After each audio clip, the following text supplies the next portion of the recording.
Hello and welcome to our show, Health and Wellness Save a Life. Life is very precious. The sign of being alive is the continued pumping of your heart. When your heart stops beating, you can get into a cardiac emergency. A medical emergency may occur at any time to anyone. As per the WHO census statistics, mortality due to cardiac causes has overtaken mortality caused by all cancers put together. The concerning change in recent times is that the onset of heart disease is now seen at a very young age, especially in people who are in their 30s and 40s. The biggest reason for heart-related disease is a lack of awareness as to what needs to be done during a cardiac emergency.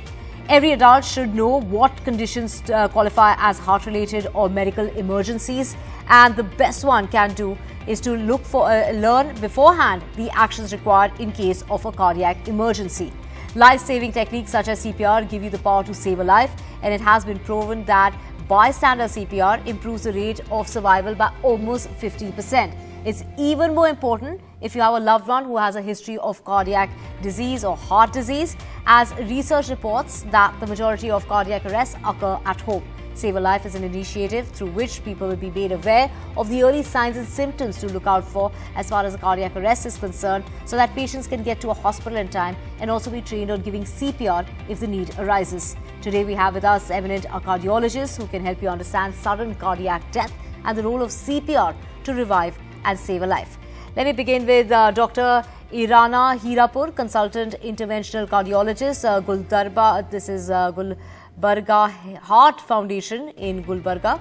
And we also have Dr. Bhaskara Rao, a consultant interventional cardiologist, Omni Hospitals in Vizag, and Dr. Senthil Kumar Nalusamy, Chief Cardiologist, Rana Hospital in Tamil Nadu, and also Dr. T.R. Muralidharan, Interventional Cardiologist and Electrophysiology Professor and Head of Department of Cardiology, Sri Ramachandra Medical College and Research Institute in Chennai. Thank you so much for joining us here on the broadcast. Let me first take my first question to Dr. Hirapur. We've been asking our viewers to send questions via WhatsApp, and here are some of them. This question comes from Ms. Geeta Shankar. She says that she's heard a friend suffer from regurgitation caused by one bacteria causing damage to a heart valve. Can that be true? Yes, this is absolutely can be true. There is an entity called as rheumatic heart disease and rheumatic fever. There is a bacteria called group A streptococcus, which causes sore throat in the young people. As a sequelae of that, there can be involvement of the joints. Subsequently, few of the unfortunate patients can develop involvement of the heart walls. So if there is an involvement of the heart wall, there can be thickening of the heart wall, hardening of the heart wall, by virtue of which the heart wall will not be able to close properly or open properly. Since the blood will flow in forward direction in our heart, when the heart wall is not able to close properly, there will be reverse flow of the blood from one chamber to the other chamber, which is called as regurgitation of the blood. This rheumatic fever is very common in Indian circumstances, which affects mainly poverty-ridden, overcrowded and poor hygiene people. This is one thing that can cause involvement of the wall by bacteria. There is other entity called as infective endocarditis. If a patient is having a damaged heart wall, there can be, because of the wear and tear over the wall, there can be involvement of this wall with an infection either by a bacteria or by fungus. Yes, definitely, there can be involvement of walls and infection by these bacteria, which leads to catastrophes and bad outcomes in patients with heart disease. Right. We have another question coming in from a viewer that if someone has high BP, but otherwise has no cardiovascular complication and is generally in good health, are there any precautions to be taken during routine exercise? I'd like to take this question to Dr. Rao. Yes, actually, all the patients with hypertension should practice regular exercise. Exercise can be of different types, but exercise is one of the important lifestyle practices that prevent and manage cardiovascular diseases and their risk factors. Exercise like dynamic endurance exercise, exemplified by jogging, walking, or swimming, or dynamic resistance exercises like climbing up the stairs, pull-ups, or Isometric hand grip exercises. All varieties of exercises have been shown to improve high blood pressure in long term. Now, the reduction of blood pressure can be as great as 8 to 10 millimeters mercury. Now, the second question, whether the patients with systemic hypertension should take precautions while doing exercise. Definitely yes, because systemic hypertension or high BP is one of the important modifiable risk factors for heart attacks and strokes. So naturally, when you do exercise, which is unmonitored, then if the patient develops symptoms like chest pain or breathlessness or chest discomfort, giddiness, such kind of symptoms, he should stop the exercise and definitely go to a medical practitioner and take medical advice. Similarly, try to avoid Valsalva maneuvers. And of course, the blood pressure at the time of exercise is 160 or more, or diastolic blood pressure 100 or more. They should avoid exercise at that time, get the blood pressure controlled by medications, and of course, continue exercise. So these are the important, precautions that should be taken by a patient with high blood pressure while doing exercise. And of course, recommended exercise durations are about 30 minutes a day, at least 5 days in a week. And also a couple of sessions in a week of isometric exercise can be beneficial.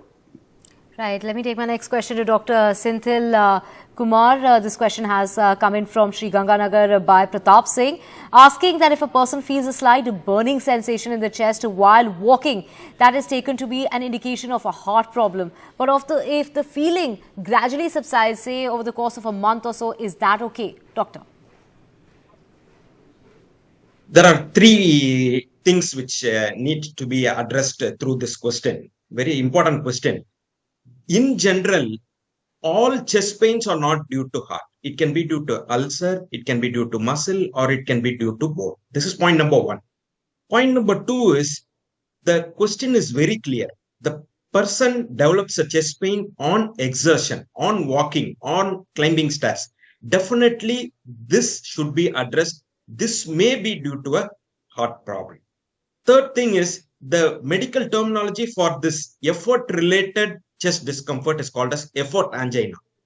This should be the person is having a pre-heart attack stage. This effort angina, the term is called as pre-heart attack stage. So, most important is, this should not be, this complaint, this chest pain on walking should not be neglected. He or she should consult the treating doctor or a cardiologist at the earliest to prevent a heart attack. The message is, if a person has an effort angina, that is chest discomfort on walking or on climbing stairs, if the cardiologist advises for an angiogram to see for any blocks in the arteries going to the heart, he or she should undergo the procedure to see for any blocks in the arteries going to the heart. Right. Well, what is coronary artery disease? Can coronary artery disease lead to sudden cardiac arrest? Dr. Muralidharan. Yes, very important question. It's a continuation to what Dr. Senthil Kumar said. The coronary arteries are the tiny blood vessels that supply blood to the heart itself. To understand, though heart is the organ that pumps blood to the entire body, the heart itself needs blood for its survival. So when it is pumping out, fine blood vessels will start from the beginning of the aorta, that's the main vessel carrying blood to the entire body. So this vessel will be supplying to the heart muscle. There are typically two coronary arteries. One is the right coronary artery, other is left coronary artery. The left coronary artery will divide into two branches, the anterior descending artery and the circumflex artery. To understand, for a heart, there is a major artery supplying the front portion. One goes on the right side and one goes on the left side to the back side of the heart, to make it simple. These arteries are like a main roads, can give to several divisions, like a by-lanes or side roads, and they supply to the entire heart muscle, by which heart gets oxygen or nutrients, so that it is able to pump blood to the entire body. A block there is the one that causes the heart attack or angina or ischemic heart disease. Different names are there, but the basic problem is blockage the blood supply to the cardiac muscle due to block in one of these vessels or branch of these vessels. A block there, if it is severe enough, can cause cardiac arrest, the second part of the question. So So a massive heart attack or a severe ischemia can lead to a sudden cardiac arrest, which can be fatal at times if we don't treat it. So to put it in a nutshell, coronary arteries are the arteries that supply heart muscle. Blockage of that causes ischemia and ischemic heart disease. Right. So how long does it take for coronary artery disease to develop, and what are the causes? Dr. Hirapur. We all saw coronary artery disease can, in Indian circumstances, can occur at a very early age. We did see so many actors dying because of heart attacks, like Punit Rajkumar, Chiranjeevi, Siddharth Shukla, the celebrities. In Indian circumstances, the development of the coronary plaques, that is the blockage in the blood vessels supplying the heart vessels, appears much earlier compared to the Western population because of our poor dietary habits, excessive smoking, lack of exercise, increased incidence of diabetes, increased incidence of hypertension, and overweight. So these occurrence of the plaque can occur as early as first to second decade. But with the bad habits like the risk factors what I alluded, there can be progression of the plaque and there can be rupture of the plaque. A small plaque can also rupture and lead to sudden cardiac deaths. So in order to prevent that, we need to maintain a good, healthy lifestyle so that the formation of the coronary plaques and its progression can be stopped at the earliest so that young heart attacks can be prevented. Right. So with that, we're stepping into a very short break. We'll be back with a whole lot more on the other side. Do stay tuned to our show, Health and Wellness, Save a Life.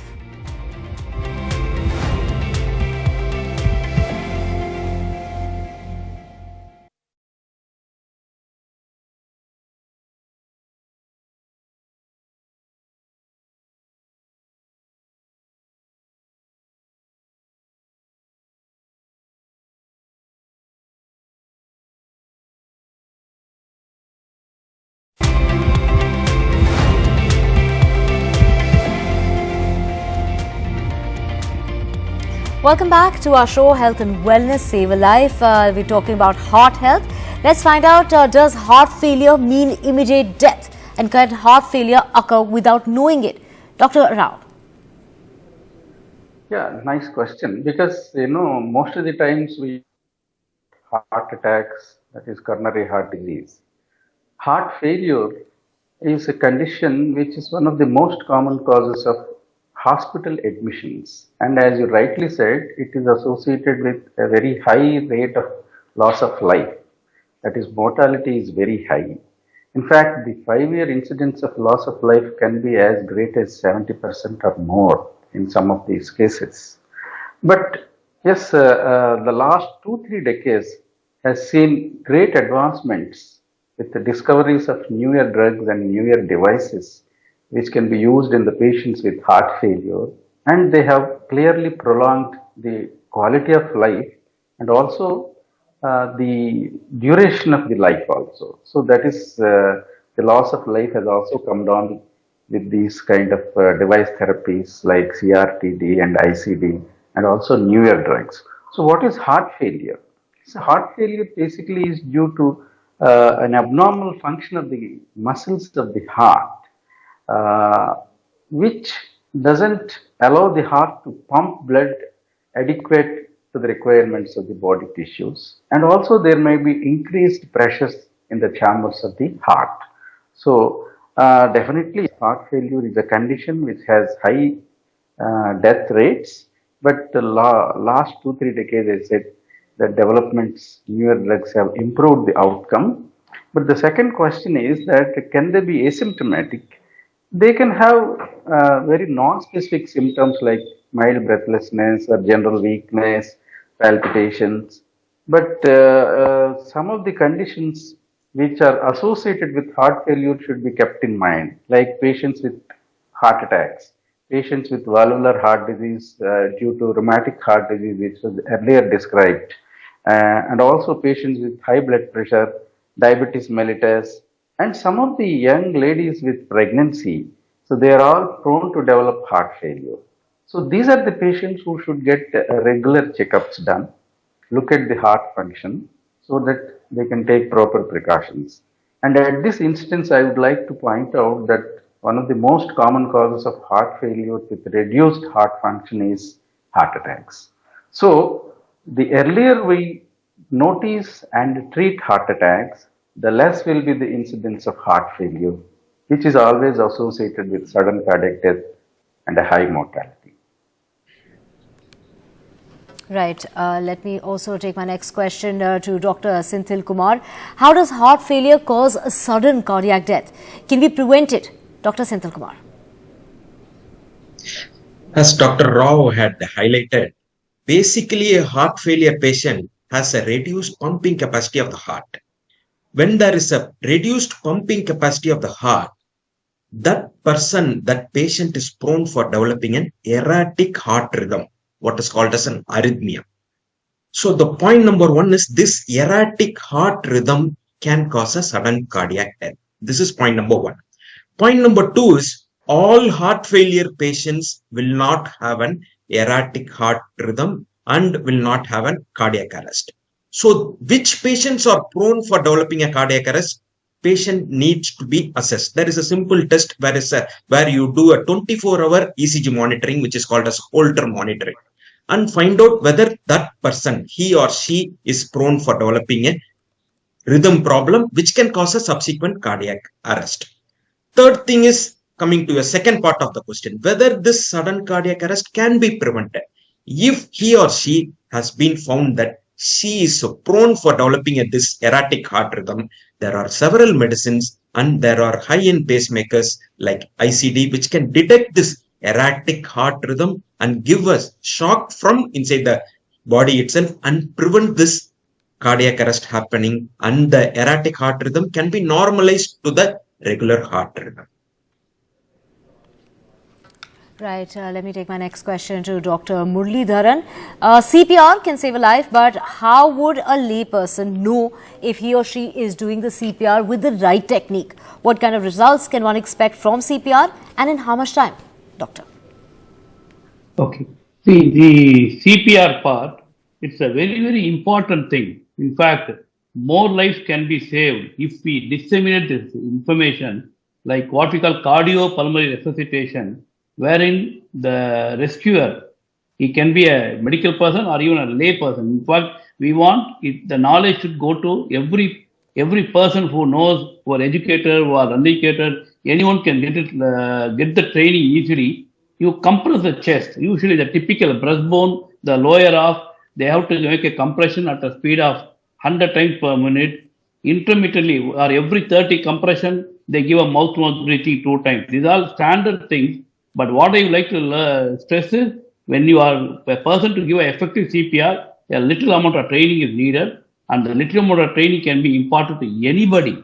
Anybody within a few hours, we can train them. The training opportunities are available across several hospitals, and now in India, the number of people who can do CPR is increasing. But we need to go a long way. A lot of people should learn, because even a well-developed country like United States, the number of people who can be rescued out of hospital when they get a cardiac arrest by CPR is around 10 to 15% only.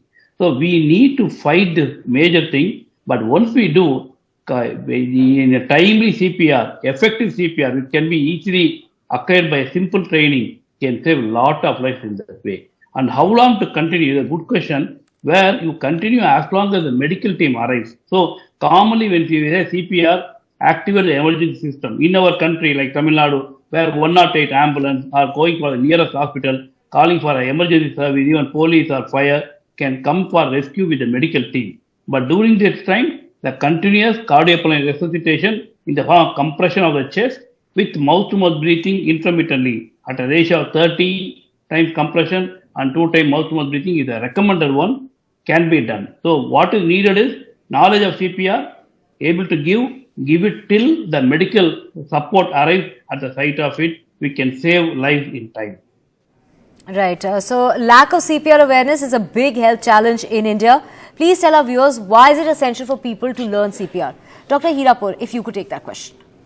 CPR gives a cardiac arrest victim better chances of survival. As previous speaker told, the incidence of sudden cardiac arrest or death is around 10%. And the survival rate in Western population is around 10 to 15%, whereas we don't have a proper study in India. It is approximately around 1 to 5%. CPR needs to be known by everyone. For example, the police personnel, the ambulance drivers, security guards, people who are working in gym, especially we are seeing a lot of deaths in the gym, people like swimming trainers. CPR should be made a mandatory guidelines in the curriculum of the education system between 10th to 12th standard. So what happens when there is a cardiac arrest? There can be heart can just fibrillate without effective contraction. So we need to maintain blood pressure to the organs, specifically to the brain. If the brain gets deprived of blood pressure, the brain dead cell die within 5 minutes. So this CPR by a layperson till a dedicated medical team arrives at the scene should be continued, so that even though the heart may survive later, the other organs may function, but the brain will be dead. So that's the reason CPR should be known by everyone, and everyone should learn CPR so that we can prevent possible catastrophes which is happening in front of us. Right. Let me take my last question now to Dr. Rao. Doctor, can a person recover from heart disease? What about one's lifespan? How does that get impacted? Dr. Rao. Definitely, yes. Any patient who gets a heart attack, what we call as an acute myocardial infarction, we have very good treatment modalities to rescue him and also improve mortality as well as improve the quality of life to near normal life patterns. But a very important information is that when we suspect heart attacks, we need to approach tertiary care center as early as possible. Generally, we call that particular critical time as golden hour in our medical circles, because a heart attack means there is a continuous damage to the cardiac muscle. Unlike other cells like skin or other tissues, once a cardiac muscle cell gets permanently damaged, there is no regeneration. That leads to what we discussed earlier, heart failure. So the whole idea of management of heart attacks is to prevent permanent damage to the cardiac muscle and prevent sudden cardiac deaths and improve long-term mortality. That's very important. That's why it is essential that the patient with a suspected heart attack should approach definitive treatment methods as early as possible, preferably within the first 1 hour. That's the important thing. The second thing is to prevent further heart attacks, which we call it as secondary prevention. So proper medication regularly, getting regular checkups, and also managing their coronary risk factors like high blood pressure, tobacco usage, and of course diabetes mellitus, high blood cholesterol levels, stress levels, all these things, eating fresh fruits and vegetables, reducing the psychosocial stress, that would prevent further heart attacks. Okay, so that is the best. Also, I think even before a heart attack comes, we need to prevent these heart attacks by properly managing our existing coronary heart disease risk factors. And I would say that the prevention of heart problems should begin very early in your life, as early as in childhood. So, basically grow them up with good habits, lifestyle habits like, regular exercise and good diet, healthy diet. Right. So that way we can. I'm afraid we're totally out of time, Dr. Rao, Dr. Hirapur, Dr. Muralidharan and Dr. Senthil Kumar. Thank you for joining us on our show, Health and Wellness Save a Life. With that, we're taking a short break. Lots more coming up on the SC.